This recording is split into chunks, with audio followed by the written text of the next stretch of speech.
Frente a las aguas cautivas de la presa, una multitud vibrante rodeaba a Ibrahim Traoré, el joven y decidido presidente de Burkina Faso. A sus apenas 37 años, con una mirada decidida y el porte de quien carga con el peso de la historia, Traoré desafió, sin titubeos, a toda Europa en un acto que resonaría mucho más allá de las fronteras de su patria. Los diplomáticos europeos, con semblantes rígidos y tensos, observaron cómo un país africano les arrebataba el control que habían ejercido durante más de 5 décadas sobre el recurso más vital.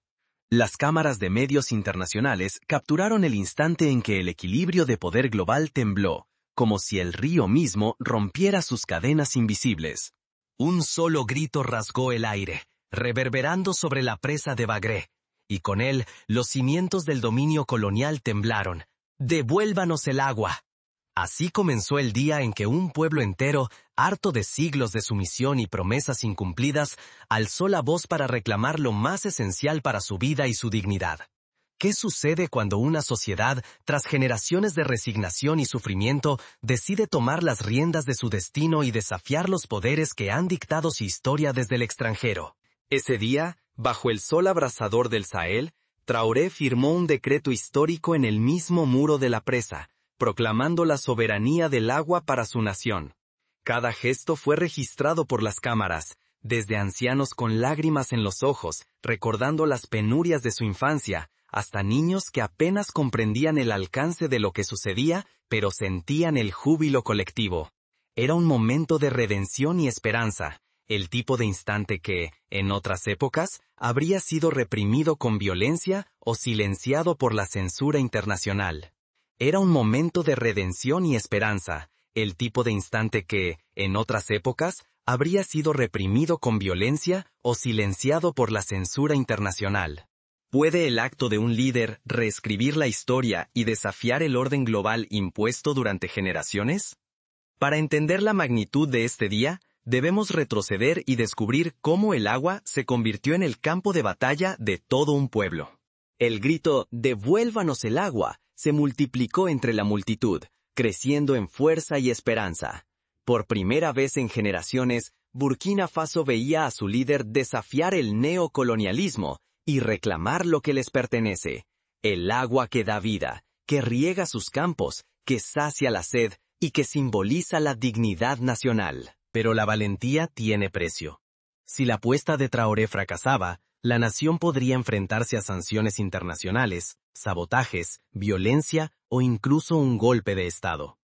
Si triunfaba, la chispa podría encender una ola de rebelión en toda África y en todos los países que aún luchan por decidir sobre su propio destino. ¿Cómo llegó Burkina Faso a depender del permiso extranjero para acceder a su propio río? La historia de la presa de Bagré revela décadas de acuerdos desiguales, promesas rotas y una lucha silenciosa por la supervivencia. Antes del grito, hubo décadas de abuso y una herida nunca cerrada.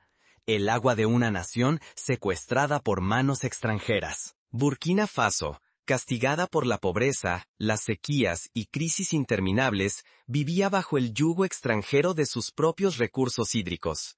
La gran presa de Bagré, erigida gracias al financiamiento francés, nunca estuvo bajo control del pueblo burkinés.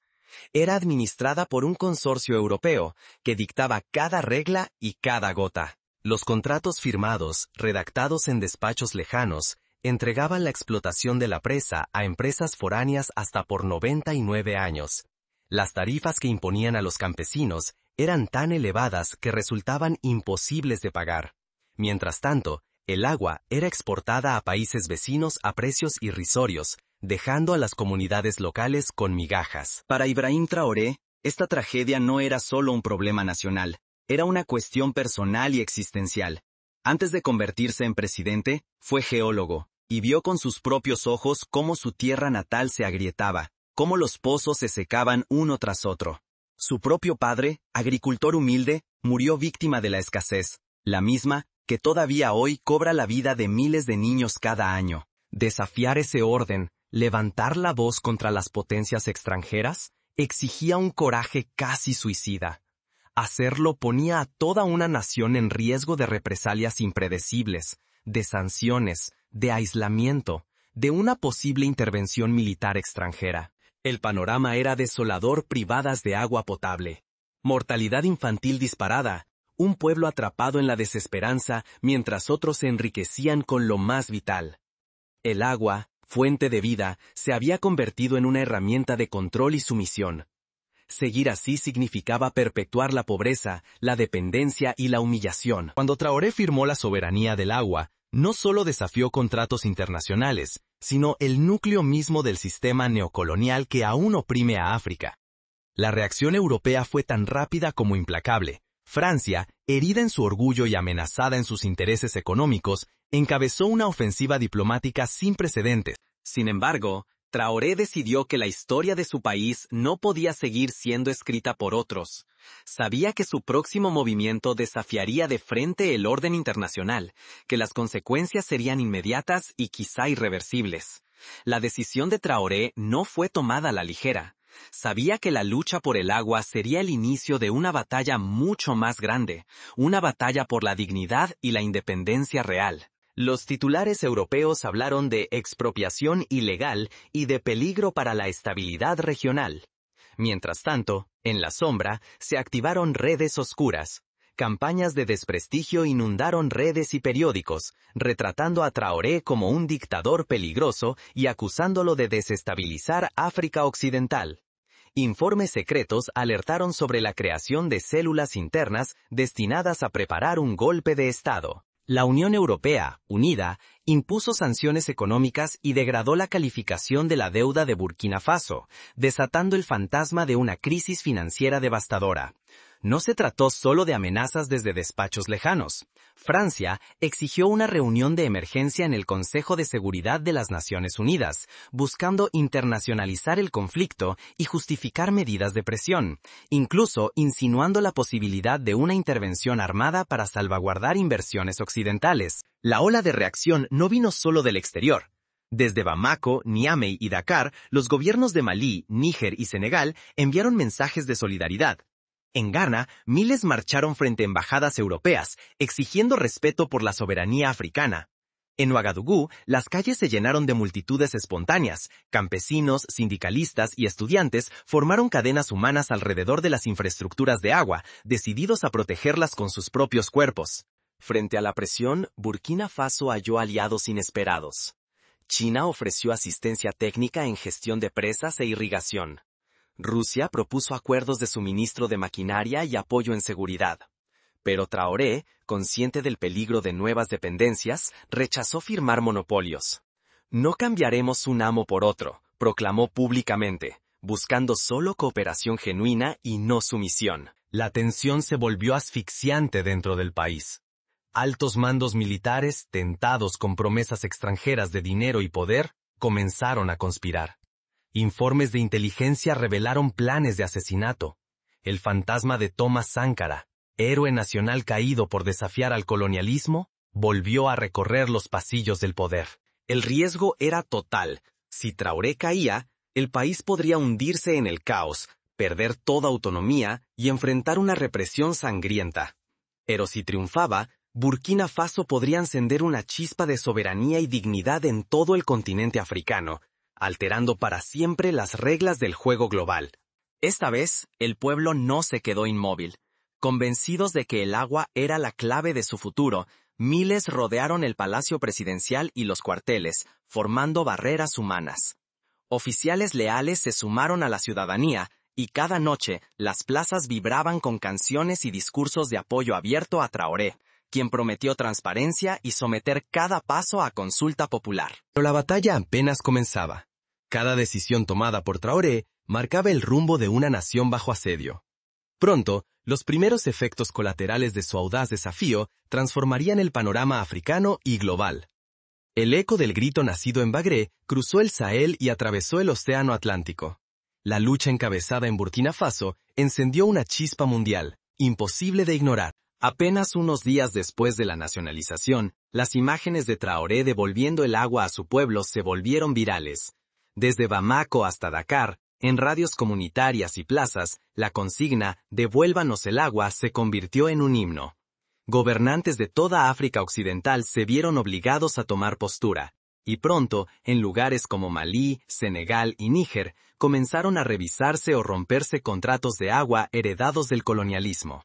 En universidades y asambleas campesinas se discutía ya la doctrina Traoré, el derecho inalienable de los pueblos a controlar sus recursos naturales. Juristas africanos buscaban incluir este principio en nuevas constituciones. Redes sociales y organizaciones reunieron firmas para exigir su inclusión en la Carta Africana de Derechos Humanos y de los Pueblos. Burkina Faso se transformó en símbolo global. Portadas y columnas de opinión presentaron a Traoré como el inesperado líder de la resistencia contra la mercantilización de lo esencial. El debate llegó a las grandes instituciones internacionales, el Fondo Monetario Internacional y el Banco Mundial, bajo presión social y ante crisis crecientes, anunciaron la revisión de sus políticas que durante décadas exigieron privatizar servicios básicos a cambio de préstamos. El efecto dominó fue inmediato y profundo. En Tanzania, el gobierno suspendió licitaciones de empresas extranjeras. Al sur, en Sudáfrica, movimientos sociales exigieron declarar el agua patrimonio nacional, movilizando a miles de personas en mítines y marchas. La ola cruzó mares. En los suburbios de París, activistas franceses marcharon bajo pancartas exigiendo control municipal del agua. En Buenos Aires y Lima, sindicatos y barrios alzaron el grito burkinés contra la privatización. La verdadera victoria, sin embargo, se mide en lo cotidiano. Vidas transformadas y una dignidad recuperada que ya no puede ser revertida. Pero, mientras la atención internacional crecía, nuevos desafíos internos y externos aguardaban a Traoré y su pueblo. El desenlace aún pendía de un hilo. Las potencias occidentales, que durante décadas impusieron modelos ajenos y protegieron los intereses de sus empresas, quedaron aisladas en la mesa internacional. Uno tras otro, embajadores y expertos reconocieron públicamente que la vieja fórmula de control externo estaba agotada, y que la soberanía sobre los recursos era ahora una exigencia ineludible. La tensión no desapareció. Si el ejemplo burkinés lograba consolidarse, millones en África, Asia y América Latina podrían recuperar el control sobre sus recursos y cambiar su destino. Pero si la presión internacional aplastaba el movimiento, el mensaje sería devastador para quienes luchan por la soberanía y la dignidad en todo el mundo. Pero el mayor impacto se vivió dentro de Burkina Faso. En tan solo unos meses, datos inéditos cambiaron la narrativa nacional. La producción agrícola creció cerca de un 20%. El acceso al agua potable pasó de 1 a 3 hogares de cada 4. Y la mortalidad infantil por enfermedades hídricas cayó a menos de la mitad. Jóvenes dejaron de caminar kilómetros para buscar agua, y las mujeres, tradicionalmente encargadas de acarrearla, lideraron cooperativas de irrigación y comercio. El gobierno de Ibrahim Traoré entendió que la independencia solo perdura si el conocimiento pertenece al pueblo. Por eso priorizó la educación técnica. Ingenieros, técnicos y gestores locales recibieron formación específica para operar represas, mantener infraestructuras y optimizar el uso del agua. Así, se redujo la dependencia de expertos foráneos y se sembró la semilla de una autosuficiencia auténtica. El control nacional del agua también revolucionó el trabajo agrícola. Campesinos que durante generaciones pagaron tarifas injustas por regar sus campos, ahora accedían a precios justos o incluso sin costo alguno. Las cosechas crecieron, los mercados locales se llenaron de vida, y miles de familias lograron superar la pobreza extrema. El agua, gestionada bajo criterios nacionales y no extranjeros, pasó a ser un motor directo de bienestar y desarrollo. Pero la soberanía va más allá de la economía. Exige transparencia y participación ciudadana. Para evitar viejos errores, se crearon comités comunitarios de vigilancia. Estos auditan el uso del agua, denuncian irregularidades y proponen mejoras.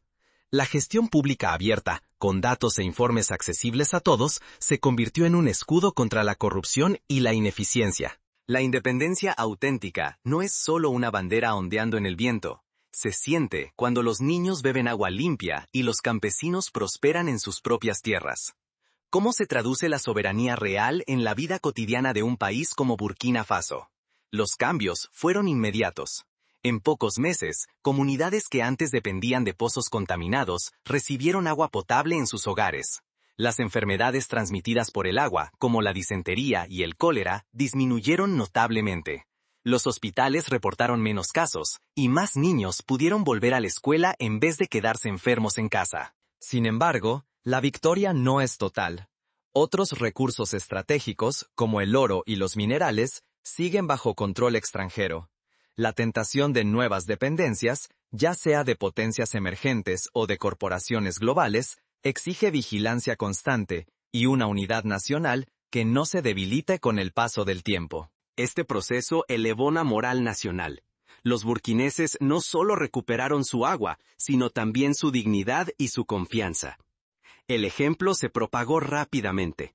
Delegaciones de países vecinos viajaron a aprender del modelo, mientras organizaciones sociales y activistas en América Latina, Asia y Europa comenzaron a citar el milagro del agua de Burkina Faso como demostración de que resistir es posible y necesario. Negociar con inteligencia, aprender a identificar trampas económicas disfrazadas de ayuda y apostar por alianzas que respeten la soberanía son tareas de cada día. Ignorar estas lecciones es resignarse a la explotación y a futuros sin esperanza. Pero apropiarse de ellas puede transformar países enteros y darles la oportunidad de escribir su propio destino. Así, la batalla de Burkina Faso por el agua se convierte en una llamada universal a la acción. Sin embargo, los desafíos no terminan aquí. Detrás de cada recurso recuperado surgen nuevos dilemas y amenazas que ponen a prueba la determinación de todo un pueblo. Si un país pequeño, perdido en el corazón de África, pudo iniciar una revolución global con un solo acto de dignidad, ¿qué te impide a ti exigir lo mismo para tu tierra? No se trata solo de Burkina Faso. La dignidad de exigir lo propio, de rechazar contratos hechos a escondidas, de cuestionar leyes redactadas por intereses lejanos, es una urgencia universal. Este ejemplo sacudió conciencias mucho más allá del Sahel. En América Latina, en Europa, comunidades enteras volvieron la vista hacia sus propios ríos y acuíferos privatizados. Se preguntaron, ¿por qué seguimos aceptando que lo esencial pertenezca a otros? La decisión de Ibrahim Traoré en Burkina Faso no fue solo un movimiento político, fue un grito existencial, un corte abrupto contra siglos de injusticia y resignación. Cuando un pueblo se levanta y recupera el control sobre el agua, sobre lo que le permite existir y soñar, desafía a generaciones enteras de cinismo e imposiciones extranjeras. No te quedes mirando desde la distancia. Hazte la pregunta incómoda. ¿Quién controla tu agua, tu tierra, tu porvenir? ¿Quién decide si tu comunidad prospera o queda condenada a la precariedad crónica? El riesgo de no actuar es inmenso. Hoy, millones de personas en todos los continentes dependen de decisiones tomadas lejos de su realidad, por gobiernos y corporaciones que ven el agua y la tierra como simples mercancías. Permanecer al margen es aceptar, sin decirlo, que nuestro futuro y el de quienes amamos puede ser vendido al mejor postor. Hoy no hay excusas. Cuando la dignidad, el bienestar y el destino están en juego, cada decisión cuenta. Pero la historia de Burkina Faso demuestra que, incluso siendo pequeños, incluso cuando parece que todo está perdido, un solo acto basta para encender fuegos de esperanza y cambio auténtico. El círculo solo se completa cuando entendemos que la indignación pasiva no basta. Hace falta reclamar, organizarse, desafiar la resignación y atreverse a imaginar otro destino. La respuesta no está solo en la política internacional, está en la capacidad de tu sociedad para exigir y construir soberanía real. Si un país olvidado por el mundo pudo desafiar a los gigantes y provocar una nueva ola de dignidad colectiva, ¿qué te impide a ti liderar el cambio desde tu propia comunidad? La próxima vez que veas una noticia sobre privatización, sobre contratos oscuros o sobre recursos saqueados, recuerda, no es un hecho distante ni inevitable. Es el espejo de una batalla que puedes ganar, si decides dejar atrás el miedo y recuperar lo que es tuyo. Pero la historia no termina aquí. Hay lecciones y caminos que pueden inspirar a cualquier país o comunidad a luchar por la soberanía de sus recursos. Y es fundamental conocer ejemplos concretos, pasos prácticos y paralelismos históricos que demuestran que la lucha de Burkina Faso es parte de un proceso global de emancipación. En Sudáfrica, tras el fin del apartheid, el acceso al agua siguió siendo un privilegio de minorías. El gobierno democrático asumió la tarea de garantizar el acceso universal, pero chocó con intereses privados. Solo cuando surgieron movimientos comunitarios, como el Comité de Crisis del Agua en Soweto, se logró revertir la tendencia a la privatización y se fortalecieron los sistemas públicos de distribución.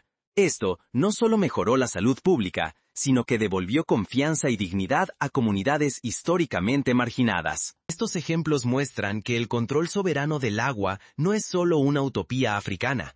Es una meta alcanzable, realista y replicable en cualquier parte del mundo. Los pasos prácticos para avanzar en esta dirección incluyen: en Europa, la ciudad de París remunicipalizó el agua en el año 2010, tras décadas de gestión privada por parte de grandes corporaciones. El municipio creó EU de París, una empresa pública gestionada con participación ciudadana. En pocos años, la eficiencia aumentó, los precios bajaron y se reinvirtieron los beneficios en mejorar la infraestructura. París es hoy referencia mundial de gestión pública y transparente del agua, inspirando a ciudades como Berlín y Budapest a seguir el mismo camino. Segundo, la organización de asambleas populares y comités de gestión. Involucrar a las comunidades en la toma de decisiones sobre el uso y la distribución del agua. Esto democratiza la gestión y dificulta la corrupción. Primero, la auditoría ciudadana de los contratos de gestión de recursos. Examinar con lupa los acuerdos firmados por gobiernos anteriores, identificar cláusulas abusivas y exigir transparencia total. Este proceso puede iniciarse con foros públicos, peticiones y solicitudes de información. En América Latina, por ejemplo, Bolivia vivió una lucha similar en la llamada Guerra del Agua en Cochabamba, a principios de este siglo. La empresa multinacional Bechtel, con apoyo político internacional, obtuvo la concesión para gestionar el agua potable de la ciudad. Los habitantes vieron aumentar las tarifas de manera insostenible. Familias enteras tuvieron que elegir entre pagar el agua o comprar alimentos. La protesta se organizó desde abajo. Sindicatos, campesinos y estudiantes se unieron en manifestaciones masivas. La represión fue violenta, pero la presión social forzó al gobierno a romper el contrato y devolver la gestión del agua a manos públicas. Cochabamba se convirtió en símbolo de resistencia, demostrando que una sociedad movilizada puede revertir la privatización de lo esencial. Tercero, la formación técnica local. Invertir en la capacitación de ingenieros, operadores y gestores comunitarios, como lo hizo Burkina Faso, para evitar la dependencia de expertos foráneos. Esto garantiza la sostenibilidad a largo plazo. Cuarto, la movilización internacional. Tejer alianzas con movimientos similares en otros países, compartir experiencias y solidarizarse en momentos de presión o represalias. La presión global puede cambiar la postura de instituciones internacionales y debilitar la influencia de corporaciones multinacionales. Quinto, la vigilancia constante ante nuevas formas de neocolonialismo. Rechazar acuerdos que, bajo la apariencia de ayuda o inversión, esconden nuevas trampas de dependencia. Esto requiere una ciudadanía informada y crítica, capaz de detectar peligros antes de que se conviertan en hechos consumados. Incluso en América del Norte, los pueblos originarios han luchado durante siglos por el control de sus aguas. El caso de los navajos en el suroeste de Estados Unidos es emblemático. Tras décadas de litigios, lograron acuerdos que les reconocen derechos sobre el agua de sus propios ríos, aunque la implementación sigue siendo una batalla diaria. La historia ofrece también numerosos paralelismos. Durante el siglo XX, los movimientos de descolonización en África y Asia lograron la independencia política, pero muchas veces dejaron intactos los mecanismos económicos que perpetuaban la dependencia. Países como Argelia, después de expulsar a los colonizadores franceses, enfrentaron la tarea de nacionalizar sus recursos petroleros, lo que les permitió financiar educación, salud y desarrollo. Sin embargo, algunos cayeron en nuevas dependencias con otras potencias, recordando que la soberanía es un proceso dinámico, nunca una conquista definitiva. Si hoy tienes agua en tu casa, electricidad, acceso a la tierra o a los bosques, pregúntate quién lo garantiza y bajo qué condiciones. ¿Dependes de la buena voluntad de una empresa lejana? ¿De decisiones tomadas sin consultar a tu comunidad? ¿O eres parte de un tejido social que puede exigir cuentas y defender su bien común? Todos estos ejemplos refuerzan la lección principal de Burkina Faso. La soberanía solo se conquista y se mantiene con vigilancia, unidad y participación constante. No basta con un decreto o una protesta. Es necesario crear instituciones inclusivas, cultivar una conciencia cívica fuerte y preparar a las nuevas generaciones para defender lo conquistado. El legado de Traoré y del pueblo burkinés te invita a pasar de la indignación a la acción. Si una nación pequeña, empobrecida y asediada pudo desafiar a las potencias más influyentes del planeta, ¿por qué no puede hacerlo tu barrio, tu ciudad, tu país? La clave está en organizarse, informarse y nunca aceptar como natural la injusticia o el despojo. La pregunta final ya no es si es posible, sino cuándo y cómo lo lograremos juntos. ¿Estás dispuesto a unirte a la próxima ola de dignidad y soberanía? El momento es ahora. El futuro está en tus manos. En resumen, la batalla por el agua es la batalla por la vida y la dignidad. Burkina Faso nos recuerda que, incluso ante amenazas de sanciones, violencia o aislamiento, la unidad popular y la determinación pueden cambiar el curso de la historia. Cada vez que un pueblo recupera el control de su recurso más básico, se abre una puerta a la esperanza y a la prosperidad.